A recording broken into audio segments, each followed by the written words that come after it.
Next question, example 1.5. Question பாருங்க read பண்றேன். Sita saved rupees 225 and she has spent rupees 400 on credit basis for purchase of stationery. So அவங்களுக்கு சில things வாங்கணும், but அவங்கக்கிட்ட இருக்க சேவிங்ஸே எவ்வளோ தான் இருக்குது, 225 ருபீஸ் தான் இருக்குது. பட் அவங்க ஷாப்பில் எவ்வளோக்கு வாங்குறாங்கன்னா 400 ருபீஸ்க்கு வாங்குறாங்க. ஸோ என்ன பண்ணிட்டாங்கன்னா, கிரெடிட்டாக வச்சுருங்க, இது கடனாகவே இருக்கட்டும், நான் அப்புறமா தரேன் அப்படின்னு சொல்லிட்டு என்ன பண்ணுறாங்க, வாங்கிக்கிறாங்க, பொருள் வாங்கிக்கிறாங்க. ஸோ அப்போ எவ்வளோ அவங்க இன்னும் தர வேண்டியது பேலன்ஸ் இருக்குது அப்படிங்கிறத நம்ம கொஸ்டின் கேட்குறாங்க. ஸோ 225.00. ஸோ பாயிண்ட்டுக்கு அப்புறம் வெறும் 0 மட்டும் இருந்துச்சுன்னா நம்ம அதை ரிமூவ் பண்ணிவிட்டு அந்த நம்பரை மட்டும் நம்மளால் எடுத்து எழுதிக்க முடியும். சரியா? இப்போ அதே மாதிரி ஸ்பென்ட்டுக்கும் எழுதிக்கலாமா, 400.00னா வெறும் 400 மட்டும் எழுதிக்கலாம். ஓகே. ஸோ இப்போ என்ன பண்ணணும் அப்படின்னா, டியூ அமௌண்ட் கண்டுபிடிக்கணும். டியூ அமௌண்ட்னா அவங்க இன்னும் எவ்வளோ தர வேண்டிய அமௌண்ட் இருக்குது அப்படிங்கிறது மீனிங். ஓகேவா? எவ்வளோ தரணும், 225 கொடுத்துருப்பாங்க, பட் டோட்டல் எவ்வளோக்கு வாங்கினாங்க, 400 ருபீஸ்க்கு வாங்கினாங்க. கரெக்டாக? ஸோ ப்ளஸ் 225 இது அவங்களோட சேவிங்ஸ், அதனால் ப்ளஸ் போட்டுக்கிட்டோம். இது அவங்களோட ஸ்பெண்ட், அதாவது அவங்களோட செலவு, அதனால் அவங்களுக்கு மைனஸ் போட்டிருக்கோம். சரியா? சேவ்னா ப்ளஸ், ஸ்பெண்ட்னா மைனஸ் சைன் போட்டுக்கணும். இப்போ இங்கே பாருங்கள், ப்ளஸ் 225 மைனஸ் 400, ஒரு ப்ளஸ் ஒரு மைனஸ் இருக்குது. என்ன பண்ணணும், சப்ராக்ஷன் பண்ணுமா, 400ல இருந்து 225 சப்ராக்ஷன் பண்ணுவோம். சப்ராக்ஷன் பண்ணலாமா, அப்போ பாரோ பண்ணுவோம், 0 இருக்கனால 10 9 3ன்னு வரும். கரெக்டாக? 10 மைனஸ் 5 5, 9 மைனஸ் 2 7, 3 மைனஸ் 2 1, 175 ருபீஸ் அவங்க என்ன பண்ணணும், இன்னும் கடைக்காரங்களுக்கு தர வேண்டிய பேலன்ஸ் இருக்குது. அதுதான் டியூ அமௌண்ட்டுன்னு சொல்லியிருக்கோம். இங்கே என்ன சார் மைனஸ் சைன் எப்படி சார் வந்துச்சு, இங்கே ப்ளஸ் இங்கே மைனஸ் இருக்குது, this is the biggest number, அதோட சைன் தான் நம்ம போட்டிருக்கோம். இங்கே என்ன மீனிங்னா 175 ருபீஸ் இவங்க பேலன்ஸ் தர வேண்டி இருக்குது. ஸோ அதனால் இங்கே என்ன பண்ணியிருக்கோம், மைனஸ் சைன். இவங்களுக்கு அந்த ஆன்சர் கிடைக்கணும், அதாவது அமௌண்ட் கிடைக்கணும் அப்படின்னா இங்கே ப்ளஸ் சைன் போடலாம். இவங்க மற்றவங்களுக்கு கொடுக்கணும் அப்படின்னா இங்கே மைனஸ் சைன் போட்டிருக்கலாம். சரியா? Okay. Next question, example 1.6. Question பாருங்கள், ரீட் பண்ணுறேன். புக்கில் கொஸ்டின் பாருங்கள். From the ground floor, a man went up 6 floors and came down 6 floors. So என்ன பண்ணுறாங்கன்னா, ஒரு மேன் லிஃப்ட்டில் இருக்காங்க. ஸோ ஃபஸ்ட்டு கிரவுண்ட் ஃப்ளோருங்கிறது நம்ம 0ன்னு எடுத்துக்கோமே. ஸோ இங்கேருந்து என்ன பண்ணுறாங்க, ஃபஸ்ட்டு 6 ஸ்டெப்ஸ் அப்போர்ட் மூவ் பண்ணுறாங்க. அப்போ இப்போ எங்கே இருப்பாங்க, 6th ஃப்ளோருக்கு போயிடுவாங்களா? ஓகே. அகைன் என்ன பண்ணுறாங்கன்னா, கேம் டவுன் 6 ஃப்ளோர்ஸ், திரும்பி 6 ஃப்ளோர்ஸ் கீழே வராங்க. அப்போ ஆக்சுவலாக அதே கிரவுண்ட் ஃப்ளோர்லேயே தானே இருந்திருப்பாங்க. அதுதான் இப்போ எங்கள் கொஸ்டினாக கேட்டிருக்காங்க. ஸோ ஃபஸ்ட் 6 ஃப்ளோர்ஸ் அப்போர்டா, வெண்ட் அப்பா, அப்போ என்ன பண்ணிக்கலாம்னா ப்ளஸ் 6.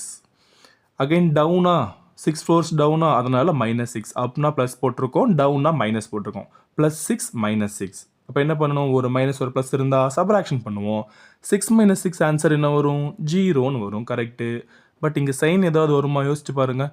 இது எதுவுமே பிக்கஸ்ட் நம்பர் இல்லை தானே. சப்ராக்ட் பண்ணால் பிக்கஸ்ட் நம்பரோட சைன் தான் நம்ம எடுத்து எழுதுவோம். இங்கே எங்கேயுமே பிக்கஸ்ட் நம்பர் இல்லையே, ரெண்டுமே சேம் நம்பராக தான் இருக்குது. அதனால் ஆன்சர் 0 ஒன்லி. தவிர 0க்கு என்ன பண்ணக்கூடாது, பாசிட்டிவ் சைனும் போடக்கூடாது, நெகட்டிவ் சைனும் போடக்கூடாது. ஏன் போடக்கூடாது, 0 பாசிட்டிவ் நம்பரும் இல்லை, நெகட்டிவ் நம்பரும் இல்லை. அதனால் என்ன பண்ணக்கூடாது, 0 போடக்கூடாது. That's all the answer. இப்போ என்ன எழுதலாம் அப்படின்னா, the man is in ground floor. The man is in ground floor. So இப்போ இந்த மேன் வந்துட்டு கிரவுண்ட் ஃப்ளோரில் தான் இருப்பாங்க அப்படிங்கிறது வேர்டிங்ஸாக எழுதணும். ஓகேவா? Next example 1.10. Subtract using number line. So example 1.1ல் நமக்கு ஆட் கொடுத்துருந்தாங்க. இப்போ என்ன கொடுத்துருக்காங்கன்னா, சப்ராக்ட் பண்ண சொல்லியிருக்காங்க. ஸோ பார்க்கலாமா, சம்ஸ் பார்க்கலாமா. First subdivision, -3 minus -2, -3 minus -2. So நம்ம நார்மலாக என்ன பண்ணிடலாம், ஃபஸ்ட்டு சப்ராக்ட் பண்ணிடலாமா. ஃபஸ்ட் -3 கொடுத்துருக்காங்க, -2. நமக்கு எப்பயுமே என்ன பண்ணக்கூடாது, ரெண்டு சைன் பக்கத்தில் இருக்கக்கூடாது தானே. இருந்தால் என்ன பண்ணுவோம், மல்டிபிள் பண்ணிக்கோமா. நெக்ஸ்ட் ஸ்டெப்பில் எழுதியிருக்கேன் பாருங்கள். இது எழுதிட்டு ஈக்குவல் -3க்கு -3, மைனஸ் இன்ட்டு மைனஸ் ப்ளஸ்ஸு 2க்கு 2. இந்த மைனஸும் மைனஸும் சேர்ந்து ப்ளஸ்ஸாக சேஞ்ச் ஆகிடுச்சு. அதனால தான் இந்த ரெண்டு மைனஸும் திரும்பி இங்கே போட்டிருக்க மாட்டோம். ஓகேவா? ஸோ ஒரு மைனஸ் இருக்குது, ஒரு ப்ளஸ் இருக்குது, ஒரு நெகட்டிவ் டேர்ம் இருக்குது, ஒரு பாசிட்டிவ் டேர்ம் இருக்குது. அப்படி இருந்தால் என்ன பண்ணணும், சப்ராக்ட் பண்ணணுமா. பெரிய நம்பர் இருந்து சின்ன நம்பர் சப்ராக்ட் பண்ணுவோமா. 3 - 2 1ன்னு வரும். பட் சைன் என்ன சைன் வரும், பெரிய நம்பரோட சைன் தான் வரும். கரெக்டாக? இப்போ மைனஸ் இருக்குது, அதனால் மைனஸ் போட்டிருக்கோம். -3, அதனால் ஆன்சர் -1ன்னு கிடச்சிருக்கு. இதுக்கு நம்பர் லைன் எப்படி ட்ரா பண்ணணும் அப்படின்னா, ஸோ ஃபஸ்ட் இங்கே என்ன இருக்குதுன்னு பாருங்களேன், -3ன்னு இருக்குது. நமக்கு எக்ஸாம்பிள் 1.1ல் பார்த்த மாதிரியே தான்ப்பா. நம்பர் லைன் போட்டுக்குவோம். ஸோ -3ங்கிற நம்பர் இந்த நம்பர் லைனில் இருக்கணும். இப்போ கடைசி ஆன்சர் என்ன கிடச்சிச்சு? -1ங்கிற நம்பர். அந்த நம்பரும் நம்பர் லைனில் நமக்கு இருக்கணும். அந்த மாதிரி நம்ம நம்பர் லைன் ட்ரா பண்ணிக்கணும். ட்ரா பண்ணிட்டோம் பாருங்கள். ஸோ இது வந்து பாசிட்டிவ் சைடில் நான் எக்ஸ்ட்ரா தான் ட்ரா பண்ணியிருக்கேன். எப்பயுமே என்ன பண்ணுவோம்னா 0க்கு அப்புறம் அட்லீஸ்ட் ஒரு நம்பராக இருக்க மாதிரி ட்ரா பண்ணிக்குவோம். அதுதான் ரூல். ஸோ இப்போ சம் பார்க்கலாமா? ஃபஸ்ட்டு -3. எப்பயுமே 0லேருந்து தானே ஸ்டார்ட் பண்ணுவோம். 0லேருந்து 3 ஸ்டெப் மூவ் பண்ணணும். மைனஸ் சைட் மூவ் பண்ணணும். நெகட்டிவ் நம்பர்ஸ் இருக்க சைட். 0லேருந்து 1 2 3 ஸ்டெப்ஸ் மூவ் பண்ணியிருக்கோம். நெகட்டிவ் சைடு மூவ் பண்ணியிருக்கோம். கரெக்டாக? Okay. So first step move பண்ணிட்டோம். இப்போ நெக்ஸ்ட்டு பாருங்களேன். மைனஸும் சேர்ந்து ப்ளஸ் ஆகிடுச்சா? இப்போ பாசிட்டிவ் சைடு ப்ளஸ் சைடில் 2 ஸ்டெப் மூவ் பண்ணணும். அதுவும் 0லேருந்து மூவ் பண்ணக்கூடாது. நம்ம இப்போ எங்கே இருக்கோம்? -3ங்கிற இடத்துல இருக்கோம். இதே இடத்துல இருந்து தான் 2 ஸ்டெப் மூவ் பண்ணணும். ரைட் சைடு மூவ் பண்ணணும். ஏன்னா ப்ளஸ் இருக்குது. மூவ் பண்ணலாமா? இங்கேருந்து 1 2 ஸ்டெப்ஸ் என்ன பண்ணிட்டோம்? ரைட் சைடில். First left side. ஏன் லெஃப்ட் சைடு? மைனஸ் சைன் இருக்குது. Next right side. ஏன் ரைட் சைடு? ப்ளஸ் சைன் இருக்குது. ஓகேவா?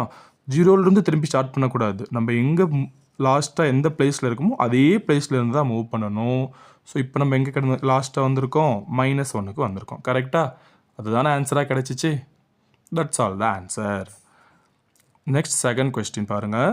+6 -5 +6 -5. ஸோ சொல்யூஷன் பார்க்கலாமா? நம்ம நார்மலாக சப்ராக்ஷன் பண்ணிடலாம். ஃபஸ்ட்டு +6 மைனஸ் இன்ட்டு மைனஸ் பாருங்கள், 2 சைன் நமக்கு பக்கத்தில் இருக்குது. அப்போ நெக்ஸ்ட் ஸ்டெப்பில் என்ன பண்ணிவிடுவோம் பாருங்கள், அந்த மைனஸ் இன்ட்டு மைனஸ் ப்ளஸ்ன்னு எழுதியிருக்கோம். ஓகேவா? பாருங்கள் +6க்கு +6 மைனஸ் இன்ட்டு மைனஸ் ப்ளஸ்ஸு 5க்கு 5. இதோட நெக்ஸ்ட் ஸ்டெப்புங்கிறனால நம்ம ஈக்குவல் போட்டிருக்கோம். ஓகேவா? ஈக்குவல். நெக்ஸ்ட் அகைன் ரெண்டுமே என்ன சைனாக இருக்குது? பாசிட்டிவ் சைனாக இருக்குது. பாசிட்டிவ் சைனாக இருந்தால் என்ன பண்ணலாம்? ஆட் பண்ணிக்கலாம். ரெண்டுமே சேம் சைனாகவே நம்ம நார்மலாக ஆட் தான் பண்ணுவோம். இங்கே நமக்கு பாசிட்டிவ் சைனே கொடுத்துருக்காங்க. அப்போ சிம்பிளாகவே ஆட் பண்ணிக்கலாம். 6 + 5 11. இங்கேயும் ப்ளஸ் சைன், இங்கேயும் ப்ளஸ் சைன். அப்போ ஆன்சரில் என்ன சைன் தான் வரும்? ப்ளஸ் சைன் தான் வரும். நமக்கு ஆன்சர் +11 கிடச்சிருக்கு. நம்ம எப்படி நம்பர் லைன் ட்ரா பண்ணணும்னு சொல்லியிருக்கோம்? இங்கே ஃபஸ்ட் இருக்க நம்பர் லைனில் இருக்கணும். அடுத்ததாக நமக்கு கிடைச்சிருக்க ஆன்சர் நம்பர் லைனில் இருக்கணும். அந்த மாதிரி ட்ரா பண்ணிக்கணும். பாருங்கள், ட்ரா பண்ணியிருக்குமா? ஸோ 0 இருக்குது. ஃபஸ்ட்டு +6 +6 இருக்கா? நெக்ஸ்ட் லாஸ்ட் +11 இருக்கா? 2 நம்பர் இருக்க மாதிரி ட்ரா பண்ணியிருக்கோம். நெகட்டிவ் சைடில் ஒரு நம்பராவது இருக்க மாதிரி ட்ரா பண்ணிக்கோங்க. சரியா? ஓகே, மூவ் பண்ணலாமா? ஸோ எப்பயுமே ஸ்டார்டிங் பாயிண்ட் என்ன? 0. 0லேருந்து மூவ் பண்ணணும். பாசிட்டிவ் சைடு மூவ் பண்ணணும். 6 ஸ்டெப்ஸ் மூவ் பண்ணணும். மூவ் பண்ணலாமா? 1 2 3 4 5 6. ஃபஸ்ட்டு 6 ஸ்டெப்ஸ் மூவ் பண்ணிட்டோம். நெக்ஸ்ட் என்ன பண்ணுறது? பாசிட்டிவ் சைடா நெகட்டிவ் சைடா? சார் இங்கே மைனஸ் தானே சார் இருக்குது அப்படின்னு கேட்கக்கூடாது. மைனஸ் இன்ட்டு மைனஸ் நம்ம என்னவா சேஞ்ச் பண்ணிட்டோம்? ப்ளஸ்ஸாக சேஞ்ச் பண்ணிட்டோம். அதனால் மறுபடியும் என்ன சைடு தான் மூவ் பண்ணணும்? பாசிட்டிவ் சைடு தான் மூவ் பண்ணணும். 5 ஸ்டெப்ஸ் மூவ் பண்ணணும். 1 2 3 4 5 ஸ்டெப்ஸ் மூவ் பண்ணிட்டோம். இப்போ நம்ம எந்த பிளேஸில் இருக்கோம்? பாசிட்டிவ் சைடில் 11th பிளேஸில் இருக்கும். அதுதான் நமக்கு ஆன்சராக கிடச்சிருக்கும். +11 is the answer. Example 1.11. First subdivision பாருங்கள். Subtract -40 from 70. சொல்யூஷன் பார்க்கலாமா? சப்ராக்ட் பண்ண சொல்லியிருக்காங்க.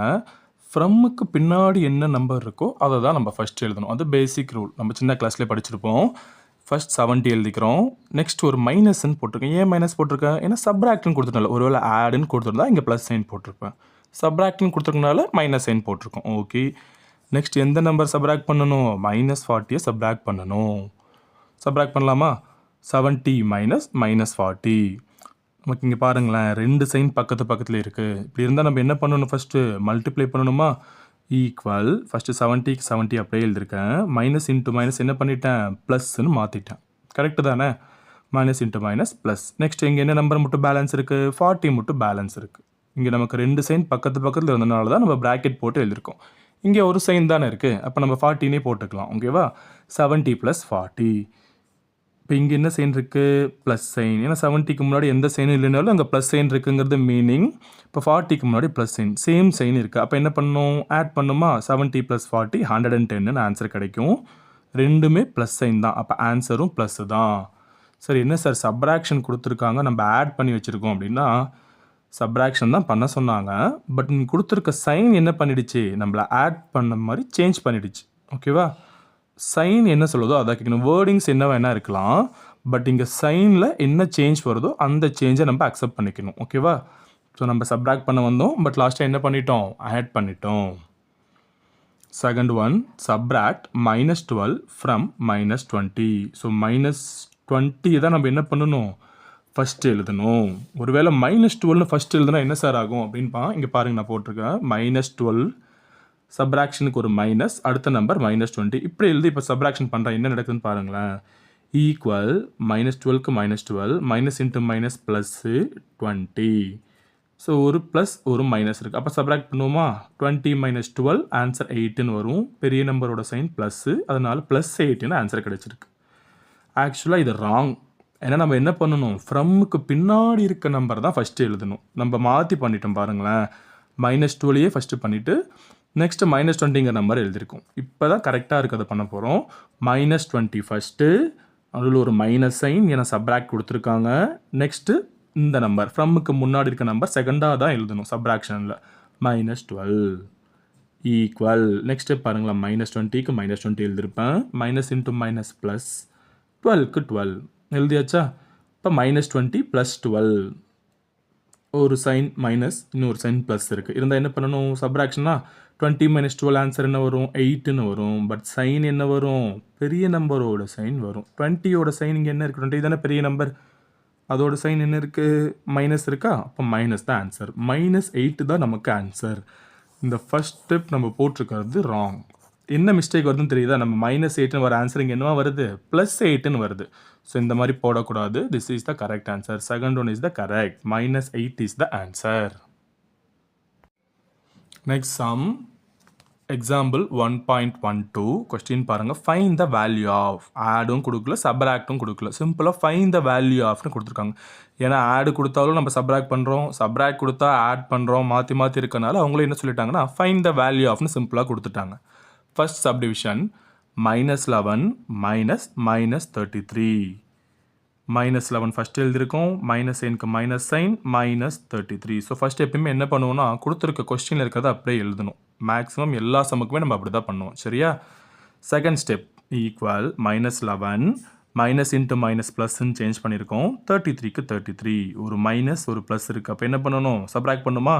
33 - 11 3 - 1 2 3 - 1 2 22ன்னு ஆன்சர் கிடச்சிருக்கு. பட் என்ன சைன் வரணும், பாசிட்டிவ் சைன் தானே வரணும். ஏன் positive sign, 30 number is the biggest number, அதோட சைன் தான் நமக்கு ஆன்சரில் வரணும், கரெக்டாக. அப்போ +22 +22நாலும் நம்ம 22நாலும் சேம் ஆன்சர் தான். இங்கே எந்த சைன் இல்லைனாலும் இங்கே ப்ளஸ் இருக்கிறது தான் மீனிங். அப்போ ஆன்சர் நமக்கு என்ன கிடச்சிருக்கு, 22. Second question -90 -50. ஸோ ஃபஸ்ட்டு -90 எழுதிக்கலாம். -50 கொடுத்துருக்க கொஸ்டின் எழுதியிருக்கோம். ஈக்குவல் ஸோ -90 அப்படியே எழுதிட்டோம். Minus into minus plus, minus into minus plus, ஆனால் இந்த நம்பர் மட்டும் எழுதுகிறோம் 50. ஏன்னா இந்த ரெண்டு சைனும் என்னவா சேஞ்ச் பண்ணிட்டோம், ப்ளஸ்ஸாக சேஞ்ச் பண்ணிட்டோம். ஒரு நெகட்டிவ் சைன் ஒரு பாசிட்டிவ் சைன் இருக்குது. இப்போ என்ன பண்ணணும், சப்ராக்ட் பண்ணணுமா. இப்போ 90 - 50 ஆன்சர் 40 வரும். சைன் மைனஸ் சைன் வரும். ஏன் மைனஸ் சைன், பிக்கஸ்ட் நம்பரோட சைன் மைனஸ் தான் இருக்குது, அதனால் -40 is the correct answer. Next sum example 1.13 பாருங்கள். கொஸ்டின் புக்கில் பாருங்கள், ரீட் பண்ணுறேன். Chitra has ₹150. She wanted to buy a bag which cost ₹225. How much money does she need to borrow from her friend? So question என்ன கொடுத்துருக்காங்கன்னா, சித்ராவும் அவங்களோட ஃப்ரெண்டும் என்ன பண்ணியிருக்காங்கன்னா ஒரு ஷாப் கொண்டு போயிருக்காங்க, ஒரு பேக் வாங்குறதுக்கு போயிருக்காங்க. ஸோ அங்கே வந்துட்டு சித்ரா கிட்ட பார்த்தீங்கன்னா அமௌண்ட் எவ்வளோ இருக்குன்னா ₹150 தான் இருக்குது. பட் பேக்கோட காஸ்ட் எவ்வளோன்னா ₹225. ஓகேவா. ஸோ இப்போ என்ன கேட்குறாங்கன்னா அவங்க ஃப்ரெண்டுக்கிட்ட இருந்து சித்ரா எவ்வளோ பாரோ பண்ணணும் அப்படிங்கிறது கொஸ்டின். ஸோ சிம்பிளாக சப்ராக்ஷன் தான் பண்ண போகிறேன். என்னென்னு பாருங்கள், பேக் காஸ்ட் வந்துட்டு ₹225. சித்ரா கிட்ட எவ்வளோ இருக்குன்னா ₹150. சப்ராக்ட் பண்ணால் நமக்கு எவ்வளோ பாரோ பண்ணணும் அப்படிங்கிறது ஈஸியாக தெரிஞ்சிடும். 5 - 0 5, 2 - 5 சப்ராக்ட் பண்ண முடியாது, பாரோ பண்ணுவோம். பாரோ பண்ணால் இட் பிகம்ஸ் 12. 12 - 5 7, 1 - 1 0. ஸோ ₹75 பாரோ பண்ணணும். சித்ரா எவ்வளோ பாரோ பண்ணணும், ₹75 பாரோ பண்ணணும். That's all the answer. Next sum example 1.14. Question புக்கில் பாருங்கள். What is the balance in Celine's account as a result of a purchase for ₹1079 if he had an opening balance of rupees 5000 in his account. So செலியன்கிறவங்க என்ன பண்ணியிருக்காங்கன்னா அக்கௌண்ட்டில் opening பேலன்ஸாக 5000 rupees வச்சுருக்காங்கப்பா. சரியா, 5000 rupees இருக்குது. அவங்க ஒரு purchase பண்ணுறாங்க. என்ன பர்ச்சேஸ் பண்ணுறாங்க அப்படிங்கிறதுலாம் நமக்கு கொடுக்கல. பட் ஒரு பர்ச்சேஸ் பண்ணுறாங்க. அதுக்கு எவ்வளோ ஸ்பெண்ட் பண்ணுறாங்கன்னா 1079 ருபீஸ் ஸ்பெண்ட் பண்ணுறாங்க. பேங்க்லேருந்து டைரெக்டாக அக்கௌண்ட் ட்ரான்ஸ்ஃபர் பண்ணுறாங்க அமௌண்ட்டை.